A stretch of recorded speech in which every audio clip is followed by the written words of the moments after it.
So, especially through the EDMO fact-checking network, we were able to detect many different narratives of disinformation circulating inside the European Union, and we define a disinformation narrative as the clear message that emerges from a consistent set of demonstrably false content. So, for example, I don't know, Zelensky is a puppet of NATO. We detected many demonstrably false with the fact-checking methodology, content like pictures, images, false news, misleading statements, all conveying this message. So we can say this is a narrative. Of course, we should be aware of the fact that the disinformation narratives can overlap with an opinion. So it can be your legitimate opinion that Zelensky is a puppet of NATO, but still it's also a disinformation narrative. Given this short methodology introduction, the main narratives that we are detecting right now are about, of course, the war in Ukraine.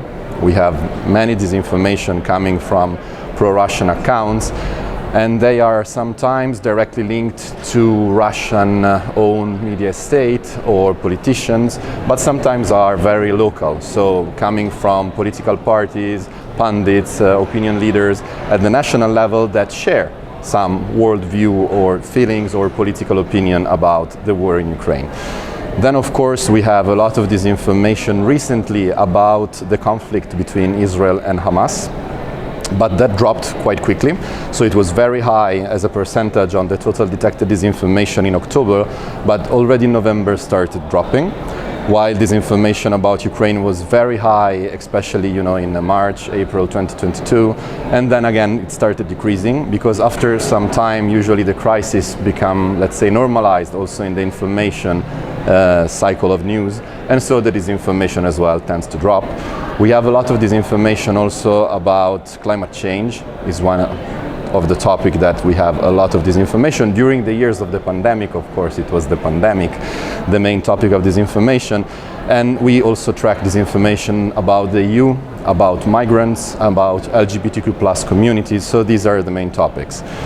About specifically Ukraine, the narratives, I'd say they didn't evolve that much since the beginning of the war, and they're mainly aimed at justifying the Russian aggression against Ukraine. So, for example, there is this long-standing narrative of the genocide of the Russian-speaking population in the Donbass, and if we look at the numbers, the death of civilians in Donbass immediately before the war, according to United Nations, an institution that Russia is a member of, were very low, like 25 people, 26 people. So definitely not a genocide. And this is just an example. Another very long-standing narrative, of course, is the, let's say, smear campaign against Volodymyr Zelensky. He's portrayed as corrupt, addicted to power, addicted to substances, so cocaine and so on, politician, to discredit his image and also his wife. We had some disinformation narratives targeting Ukrainian refugees inside the EU. They are violent, they are parasites. The member states of the EU treats better these refugees than their own citizens, and so on. These are, I'd say, the main ones. I hope I'm not forgetting nothing major. And of course, regarding the Balkans, the situation is very complex. I don't have a deep knowledge, of course, specifically on just the Balkan situation, but definitely we know that, the Serbia public opinion is closer for history and historical relation with Russia. So pro-Russian disinformation is definitely playing a big role inside the public discourse in Serbia.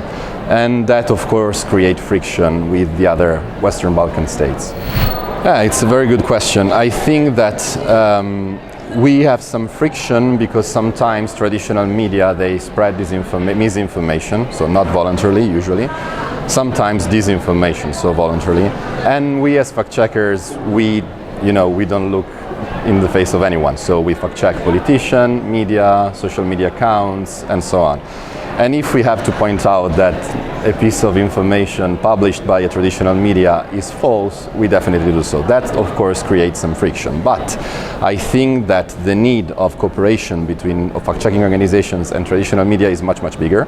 Because in the end, if a citizen should inform himself or herself somewhere, it's best to rely on traditional media and not on alternative media. Of course, this can change from country to country. We know that in some countries the, let's say, state-owned media are too close to the political power, and so in the end they spread propaganda. But in general, I think it's safe to say that traditional media are still the best option if you want to inform yourself. And so we need to cooperate with them, also because if we have probably a better knowledge of how to do fact-checking, how to fight disinformation, they definitely have a bigger reach. So we can reach as fact-checkers at a national level, maybe hundreds of thousands of people. A public television can reach tens of millions of people inside Italy, for example. So the need for a partnership is definitely there, and I really hope that we will keep on exploring this road.